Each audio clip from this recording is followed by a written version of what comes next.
आप सभी का बहुत स्वागत है और अनिल जैन का प्यार भरा नमस्कार।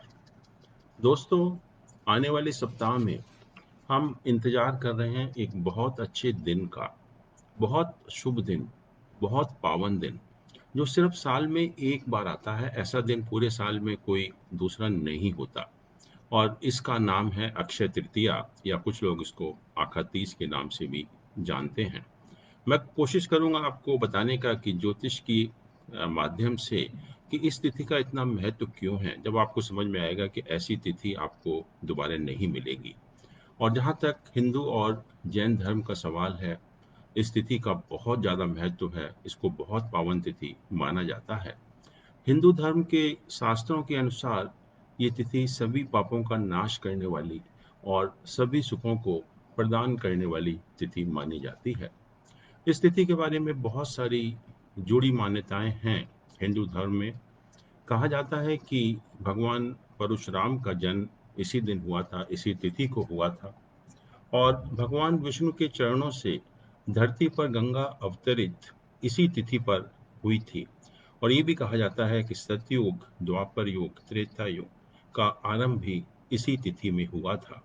और ये भी कहा कि भगवान गणेश ने इसी दिन महाभारत लिखना शुरू किया और देवी पार्वती ने अन्नपूर्णा के रूप में अवतरित हुई इसी तिथि पर।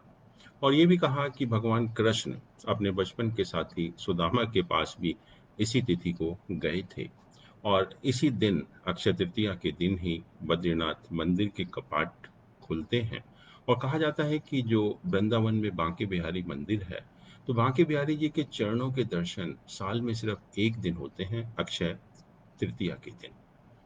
जहाँ तक जैन धर्म का सवाल है, ये बहुत एक महत्वपूर्ण एक धार्मिक पर्व के रूप में मनाया जाने वाला त्योहार है। और इसका भावनात्मक संबंध जैन धर्म के प्रथम तीर्थंकर भगवान ऋषभ देव, या हम उनको आदिनाथ भगवान भी कहते हैं, उनसे है। और ये जैन धर्म के प्रथम तीर्थंकर हुए हैं। कहते हैं कि भगवान ऋषभ देव कर्म युग को छोड़कर धर्म युग की ओर जुड़े।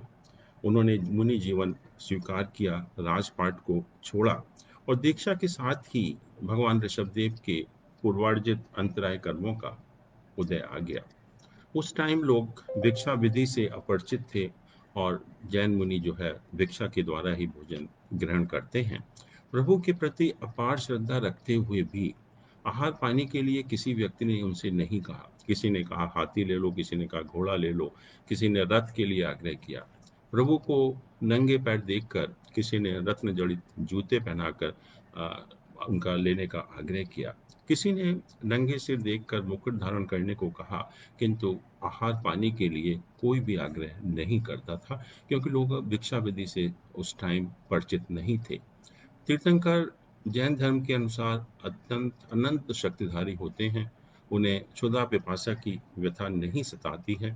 और भगवान ऋषभदेव को निराहार रहते हुए 400 दिन बीत गए थे और अपनी संयम साधना में निष्कंप थे। घूमते घूमते एक दिन प्रभु 400 दिन के बाद हस्तिनापुर पधारे। हस्तिनापुर के युवराज उस समय प्रभु के प्रपौत्र श्रेयांश कुमार थे। और श्रेयांश कुमार ने पिछली रात को स्वप्न देखा था और उस स्वप्न में देखा कि स्वयं को श्यामता से शामीभूत मेरु पर्वत को अमृत घड़ों से धोकर उज्जवल करते हुए देखा। दूसरा स्वप्न उनके एक सेठ, सुबुद्धि सेठ थे, ने देखा कि सूर्य बिंब से पतित सहस्त्र किरणों को श्रेयांश कुमार ने पुनः सूर्य में स्थापित कर दिया। तीसरा स्वप्न सूर्ययश राजा का था कि अनेक शत्रुओं से घिरे हुए एक राजदूत को श्रेयांश ने विजयी बनाया। राज्यसभा में इन्हीं स्वप्नों की चर्चा हो रही थी, किंतु किसी को भी इन स्वप्नों का रहस्य या अर्थ समझ में नहीं आ रहा था। उस टाइम राजा श्रेयांश कुमार अपने महल के झरोखे में बैठकर स्वप्न पर विचार कर रहे थे कि अचानक उनकी दृष्टि भगवान ऋषभदेव पर पड़ी। पूर्व भव के संस्कार जागे, जाति स्मरण ज्ञान हो गया और प्रभु के साथ अपने 8 भवों के संबंध को जान लिया। तुरंत वो प्रभु के पास पहुंचे और निवेदन किया कि प्रभु, आहार की विधि का सम्यक दर्शन कराकर भव्य आत्माओं का निस्तरण कीजिए। उसी समय शुद्ध आए हुए 108 घड़े इक्षुरस मतलब गन्ने के रस को आग्रह एवं श्रद्धा पूर्वक प्रभु को हस्त पात्रों से अर्पित किया और बहुत खुशी हुई उन्हें। और जो सुपात्र दान किया भगवान को, उसके कारण वो मोक्षाधिकारी बने होने के कारण यह दिन अक्षय तृतीया कहलाया। इस तरह भगवान ऋषभदेव का प्रथम पारणा इक्षु रस या गन्ने के रस द्वारा हुआ। प्रभु के उस तप के ही अनुसरण स्वरूप आज भी जैन धर्म में बड़े पैमाने पर वर्षी तप की आराधना होती है। शारीरिक क्षमता की न्यूनता के कारण एक दिन उपवास और एक दिन व्यासना का नियम अब बन गया है। उसी को हम वर्षी तप के रूप में मानने लगे हैं। और इस तरह 2 वर्ष तप करने पर 400 उपवास की संपूर्ण आराधना होती है। और इस तप का समापन उल्लासपूर्ण वातावरण में होता है।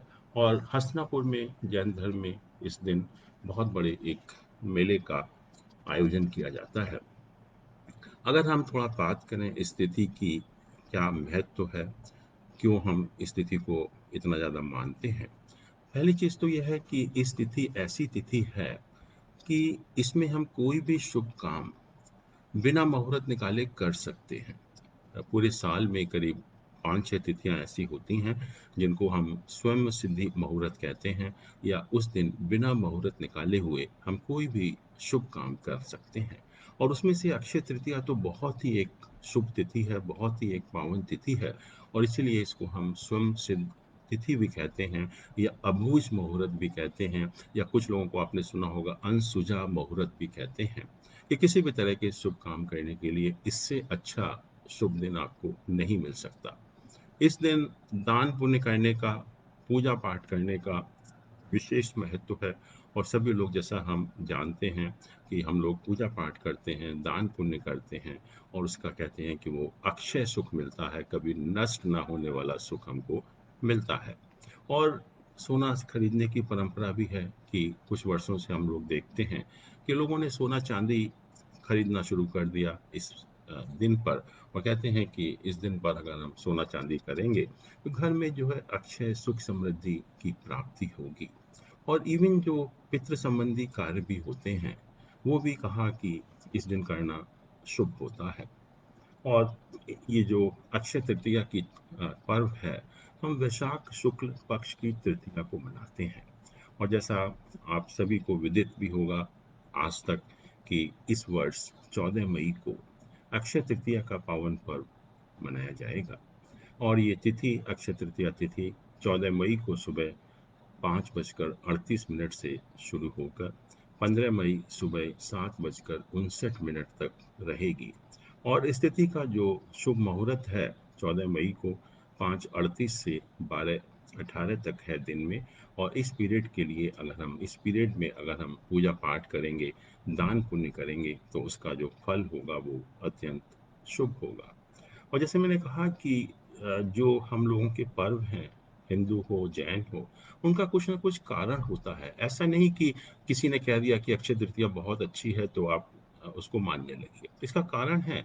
और इन सब का ज्योतिषी कारण है, वैज्ञानिक कारण है, एस्ट्रोनॉमिकल रीजन है। आपको मालूम होना चाहिए कि जो दो प्लैनेट हैं ज्योतिष में, सूर्य और चंद्र, सन एंड मून। सूर्य हमारी आत्मा है और मून हमारा मन है। सूर्य आत्मा है और मून हमारा मन है। और इनको अगर प्लानिटरी कैबिनेट में हम देखें तो सूर्य को हमने राजा कहा और चंद्रमा को रानी कहा, because they both belong to the royal family. तो ये दोनों बहुत महत्वपूर्ण ग्रह हैं हमारे लिए।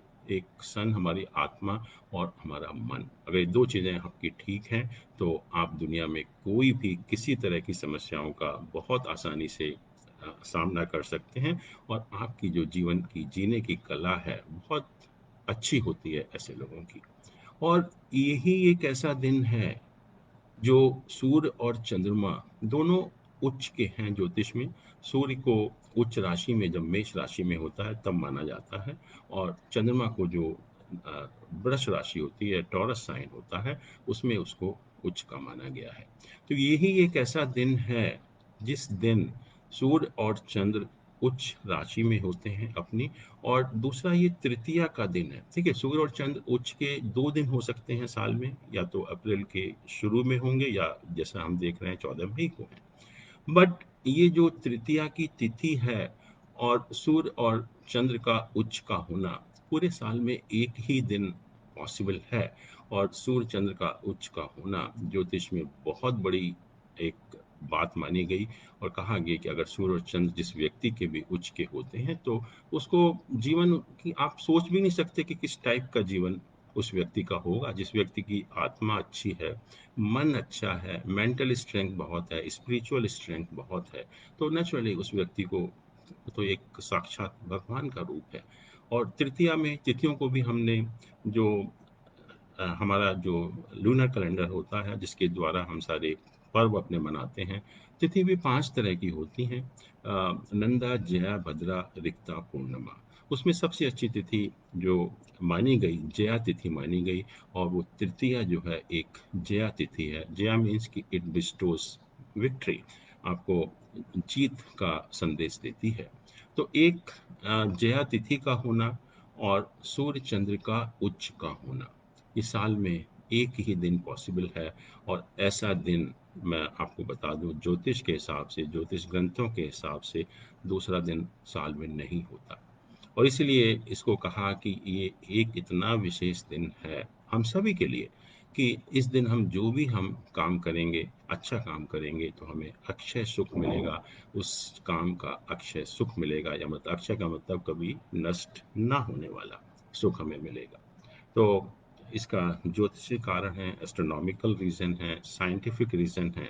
इसीलिए हमने इस तिथि को इतना महत्व दिया और इसको इतना गंभीर रूप से, इतना हम एक बहुत एक पर्व के रूप में इसको मनाते हैं। और हमें बहुत प्रसन्नता होती है, बहुत हर्षोल्लास के साथ हम इस तिथि को मनाते हैं। और जहाँ तक हिंदू धर्म का सवाल है, हम कहते हैं कि अगर हम भगवान विष्णु और माँ लक्ष्मी के साथ साथ धन के देवता कुबेर की भी पूजा करें तो उसका हमें बहुत लाभ होता है। तीनों देवताओं को, तीनों देवी देवताओं को सफ़ेद फूल, नारियल, पान, सुपारी, केला, मिठाई, जल चढ़ाएं और प्रार्थना अर्चना करें। और भगवान विष्णु लक्ष्मी के जो मंत्र का जाप है, ओम ह्रीम श्रीम लक्ष्मी वासुदेवाय नमः, इसका अगर हम जाप करेंगे तो डेफिनेटली इसका हमें बहुत अच्छा फल मिलेगा। जहाँ तक जैन धर्म का सवाल है कि हम 2 वर्ष का तप करते हैं, एक दिन 2 बार खाना खाते हैं और एक दिन पूरा व्रत रखते हैं। तो इस तरह से हम 400 व्रत का पालन करते हैं। और इस दिन उस व्रत को हम तोड़ते हैं, जिसको हम कहते हैं कि अ, उस व्रत को हम और तोड़ते हैं गन्ने का रस पीकर। जैसे भगवान ऋषभदेव का पारना गन्ने के रस के द्वारा हुआ था, उसी तरह से जैन धर्म के जो अनुयायी हैं या जो वर्षी तप करते हैं, वो इस दिन अपने व्रत को गन्ने का रस पीकर तोड़ते हैं। और हसनापुर में इस मेले का बहुत बड़ा एक मेले का आयोजन होता है। आदिनाथ भगवान की पूजा की जाती है। और वैसे भी जैन धर्म के अनुयायी भगवान आदिनाथ की, भगवान ऋषभदेव की पूजा करते हैं, भक्तामृत स्तोत्र वगैरह का पाठ करते हैं। और जो भी पूजा अर्चना होती है वो भगवान आदिनाथ के लिए की जाती है। अब प्रश्न ये होता है दोस्तों कि हम सभी भयंकर महामारी से जूझ रहे हैं, कोविड-19 से। ना हम आज मंदिर जा सकते हैं, ना हम दान पुण्य कर सकते हैं, ना हम चांदी सोना खरीदने कहीं जा सकते हैं। तो प्रश्न ये उठता है कि हम क्या करें आज के दिन? 24 तारीख को जो अक्षय तृतीया आएगी, उस दिन हम क्या करें? सबसे बड़ा प्रश्न हम सभी के लिए आज यही है कि आज इस महामारी के दिन ना हम मंदिर जा सकते हैं, ना दान पुण्य कर सकते हैं, ना सोना चांदी हम अपने लिए खरीद सकते हैं। बट दोस्तों, आज की जो हम महामारी से जूझ रहे हैं, आज इस महामारी में हम सबको एक दूसरे की ज़रूरत है। आप देख रहे हैं कि हमारे परिवार के सदस्य, पड़ोसी, रिश्तेदार, दोस्त और भी आसपास के रहने वाले लोग सभी बुरी तरह से पीड़ित हैं इस रोग के कारण जो है। और अगर हम थोड़ी-सी भी उनकी सहायता करके अगर हम किसी को जीवन दान दे सकते हैं, तो इससे बड़ा दान पुण्य, इससे बड़ी पूजा, इससे बड़ा भगवान का दर्शन इस दिन हम नहीं कर सकते। और मैं आपसे यही अनुरोध करूंगा कि जहाँ तक संभव हो, और ख़ास तौर से अगर हम आज अगर हम ये शुरू नहीं करते तो कम से कम अक्षय तृतीया के दिन तो शुरुआत कर सकते हैं। हम संकल्प ले सकते हैं कि आज से हम जहाँ भी संभव होगा, भले ही हमारा सदस्य हो, फैमिली मेंबर हो, पड़ोसी हो, रिश्तेदार हो, मित्र हो, या कोई भी आसपास के रहने वाला होगा, हम हमेशा एक दूसरे की सहायता करेंगे।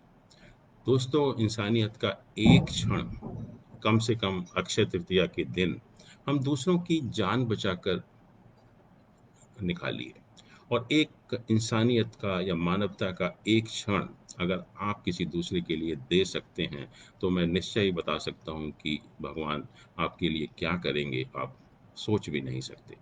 और ये हम संकल्प लें कि अगर हम ये भी नहीं कर सकते, उस दिन हमारे लिए संभव नहीं है, हम इस तरह की स्थिति में नहीं हैं, फिर भी हम करें कि हम जैसे ही स्थिति सुधरेगी, जैसे ही हमारे लिए संभव होगा, हम दान पुण्य करेंगे और हर व्यक्ति के लिए दया भाव रखेंगे, और जहाँ तक पॉसिबल होगा हम एक दूसरे की सहायता करेंगे।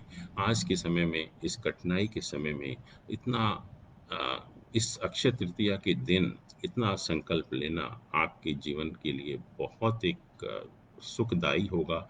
आपके जीवन में सुख समृद्धि आएगी, और एक आप काम जो कर रहे हैं वो इंसानियत का काम कर रहे हैं, मानवता का काम कर रहे हैं, ह्यूमैनिटी के लिए काम कर रहे हैं, जो हम सभी के लिए बहुत ज़रूरी है। अगर ये हम सब जारी रखेंगे तो हम अक्षय तृतीया का सही उपयोग कर सकते हैं। ज़रूरी नहीं है कि हम मंदिर ही जाएं या सोना चांदी ही खरीदें या दान पुण्य करें। आप आज के आपके पास बहुत मौका है, बहुत लोग हैं आसपास आपके, आप करिए, आप एक एक कदम आगे बढ़ाइए और फिर देखिए आपके साथ क्या होता है।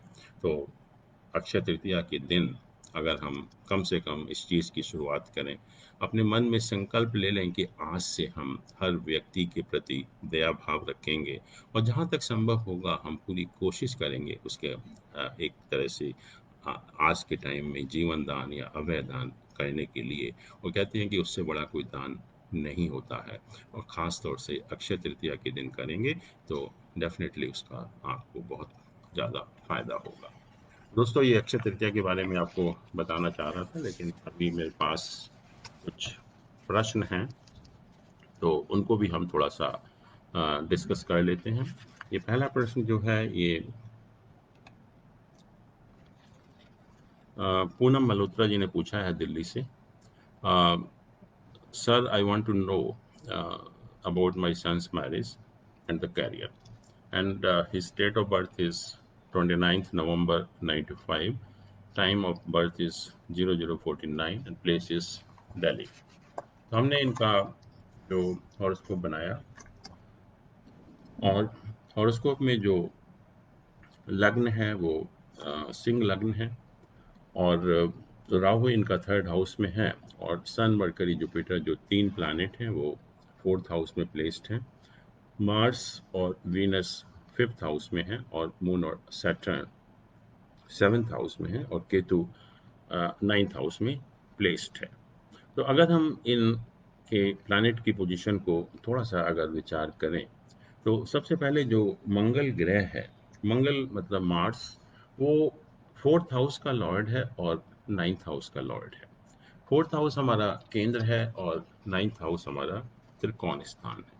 तो कोई भी प्लैनेट जब केंद्र और त्रिकोण दोनों हाउसेस का लॉर्ड होता है, तो हम कहते हैं कि वो प्लैनेट योग कारक बन जाता है, राजयोग कारक बन जाता है, और बहुत ही वो एक प्लैनेट की पोजीशन बहुत ही स्ट्रांग हो जाती है हॉरोस्कोप में। और ख़ास तौर से इनके हॉरोस्कोप में वो फिफ्थ हाउस में प्लेस्ड है, जिसको हमने त्रिकोण स्थान कहा, लक्ष्मी स्थान कहा, और उससे जो है उसकी स्ट्रेंथ और भी ज़्यादा बढ़ जाती है। तो मंगल का प्लेसमेंट डेफिनेटली बहुत अच्छा है।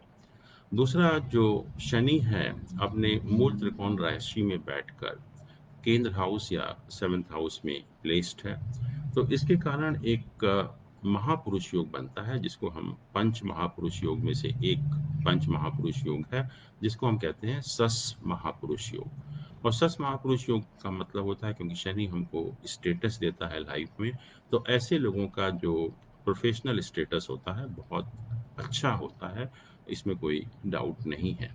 फिर दूसरा ये है कि जो फोर्थ एंड फिफ्थ हाउसेस के लॉर्ड हैं, फोर्थ हाउस का लॉर्ड मंगल है और फिफ्थ हाउस का लॉर्ड जुपिटर है, बृहस्पति है। ये दोनों का राशि परिवर्तन हो रहा है, इन दोनों का एक्सचेंज हो रहा है, और एक केंद्र और त्रिकोण के लॉर्ड का आपस में एक्सचेंज होना, ये बहुत एक पावरफुल योग है। एक कहते हैं कि एक प्रॉस्पेरिटी का एक या लक्ष्मी योग या महालक्ष्मी योग है इनके हॉरोस्कोप में, क्योंकि फोर्थ एंड फिफ्थ हाउस के लॉर्ड का आपस में एक्सचेंज हो रहा है। दूसरा ये है कि जो टेंथ हाउस का लॉर्ड है, टेंथ हाउस हमारे प्रोफेशन का लॉर्ड है और वो फिफ्थ हाउस में प्लेस्ड है, तो वो भी एक केंद्र का लॉर्ड त्रिकोण में प्लेस्ड होना, जो कि एक प्रोफेशन के पॉइंट ऑफ व्यू से बहुत अच्छा योग है इनके हॉरोस्कोप में। और दूसरी चीज़ ये है कि जो सारे प्लैनेट हैं वो राहु केतु के एक्सिस के बीच में है, तो इसको हम काल सर्प योग कहते हैं कि इनके हॉरोस्कोप में काल सर्प योग है। और जब काल सर्प योग होता है तो कहते हैं कि लाइफ में एक इम्बैलेंस होता है, कुछ ना कुछ लाइफ का कोई एक इम्पॉर्टेंट एस्पेक्ट है वो मिसिंग होता है। तो लोग कहते हैं कि जैसे हम लोग किसी भी एस्ट्रोलॉजर के पास जाते हैं और अगर वो देखता है कि किसी भी हॉरोस्कोप में काल सर्प योग है, तो जितनी भी आपकी समस्याएं होती हैं वो बता देता है कि इस समस्या का कारण जो है वो काल सर्प योग है। बट दोस्तों, ज्योतिष ये नहीं कहता। दिन प्रतिदिन की समस्याओं का जो कारण है वो काल सर्प दोष नहीं होता। काल सर्प दोष आपके ना तो एजुकेशन पर, ना स्टेटस पर, ना आपकी वेल्थ पर कोई प्रभाव डालता है डे टू डे लाइफ में। ये सिर्फ ये इंडिकेट करता है कि सारे प्लैनेट जो हैं एक तरफ है, there is some imbalance of the planet which indicate that some of the important aspect of the life is missing। कि लाइफ में कुछ ना कुछ, जैसे किसी की हम कहते हैं कि मैरिड लाइफ अच्छी नहीं होती, किसी की प्रोफेशनल लाइफ अच्छी नहीं होती, किसी की हेल्थ अच्छी नहीं होती, किसी को संतान नहीं मिलती, तो कोई भी एक लाइफ का जो इम्पोर्टेंट एस्पेक्ट होता है वो मिसिंग होता है। वही एक काल सर्प योग का जो रिजल्ट है वो होता है, ना कि हमारी डे टू डे लाइफ में कोई उसका इफेक्ट आता है। और यहाँ पर अगर हम देखें तो इनकी जो दशा इस समय ऑपरेट हो रही है, वो दशा गुरु की दशा है, और गुरु की दशा में इस समय जो इनका पीरियड चल रहा है, केतु का पीरियड चल रहा है, और वो केतु का पीरियड 29 नवंबर 2021 तक चलेगा। उसके बाद जुपिटर वीनस का पीरियड शुरू होगा, जुपिटर वीनस का पीरियड। और वो पीरियड इनके लिए वहाँ से, ये जैसे हम कहते हैं कि टेक ऑफ करेंगे लाइफ में, या लाइफ की शुरुआत, या लाइफ की जो प्रॉस्पेरिटी है, या लाइफ की जो प्रोग्रेस होती है, वो जब से शुरू होगी, जैसे ही इनका जुपिटर वीनस का पीरियड शुरू होगा। और वो पीरियड जो शुरू हो रहा है 29 नवंबर 2021 से शुरू हो रहा है। तो जहाँ तक प्रोफेशन का सवाल है, मैं कहूँगा कि प्रोफेशन के पॉइंट ऑफ व्यू से बहुत अच्छा हॉरोस्कोप है। और जो आपका बेटा है बहुत प्रोफेशनल प्रोग्रेस होगी, उसको लाइफ में बहुत अच्छा स्टेटस में मिलेगा, और बहुत ही एक ऐसा काम करेगा जिसकी वजह से आपको उसके ऊपर गर्व होगा।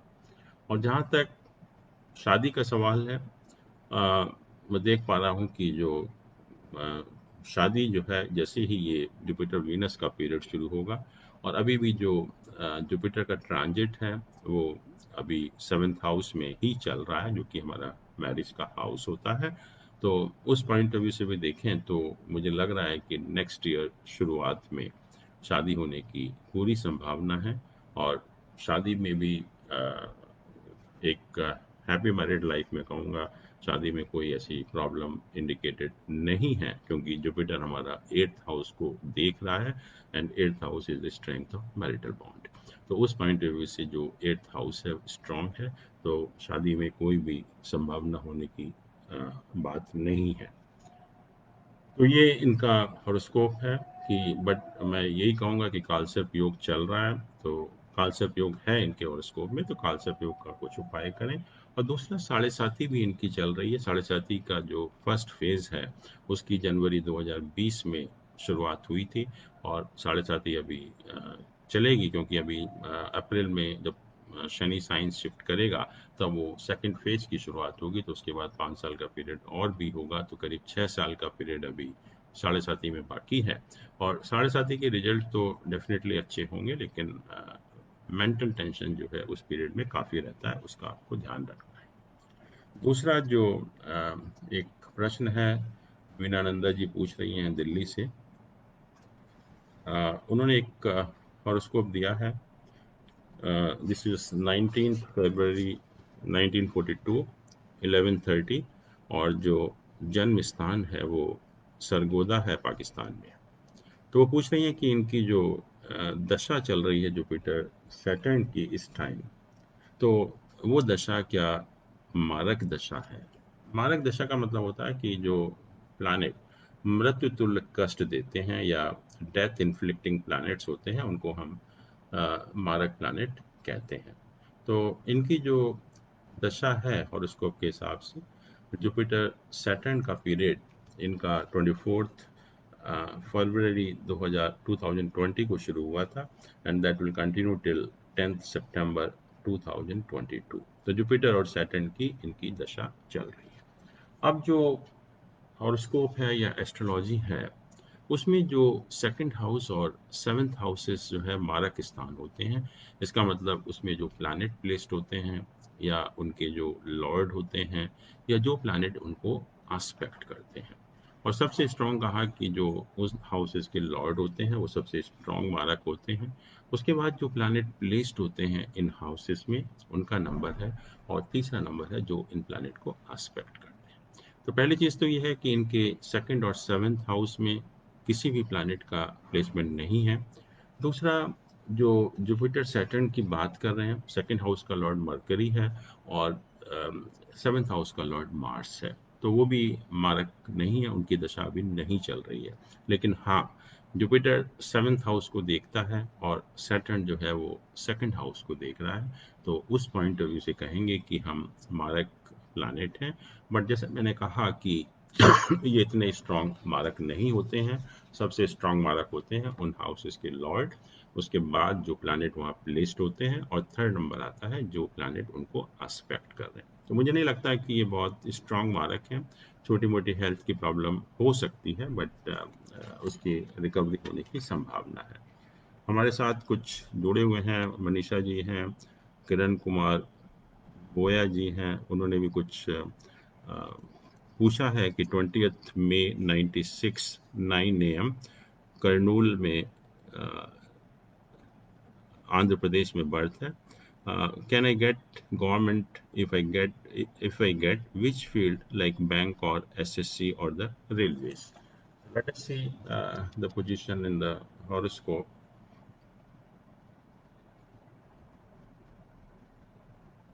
So this is 20th May 96.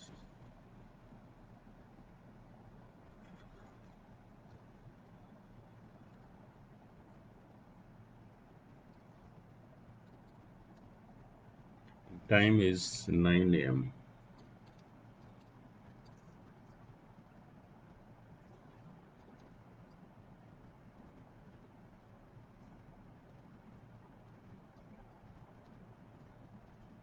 Place is Kurnool.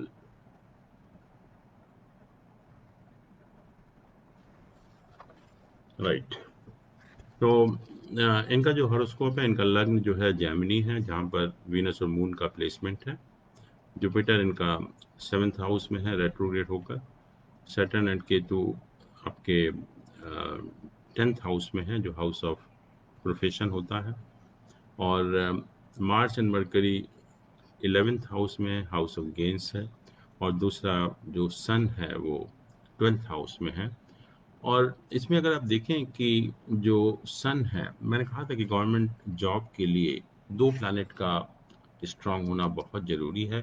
One is the sun and other is the Saturn. Sun gives you the authority and Saturn gives you the status.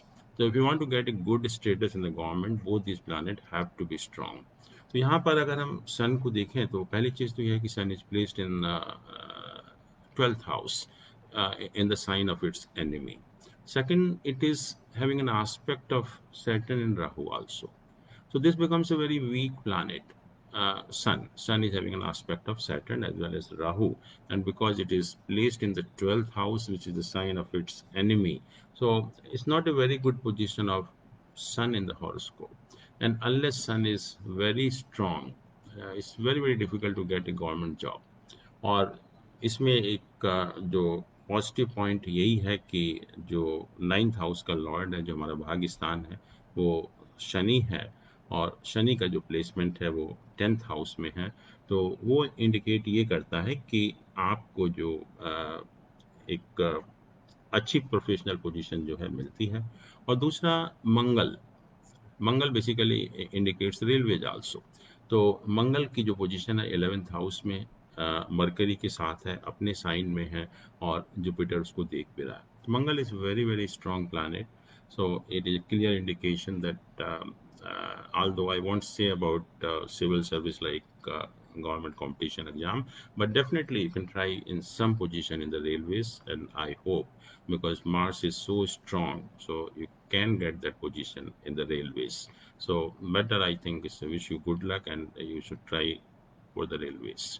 तो दोस्तों, हम अपना प्रोग्राम यहीं पर ख़त्म करते हैं, और फिर मैं आपसे एक बार रिक्वेस्ट करूंगा, आपकी जो भी ज्योतिष के संबंध में कोई भी आपके डाउट्स हैं, कोई भी आपके प्रश्न हैं, कोई भी आपकी शंका है, तो आप पूछिएगा। और अगर व्यक्तिगत प्रश्न भी आप पूछना चाहते हैं तो उसके लिए भी आपका स्वागत है। आपको अपना जन्म, date of birth, time of birth and place of birth आपको बताना पड़ेगा। नमस्कार दोस्तों, मिलते हैं अगले हफ्ता। Thank you so much.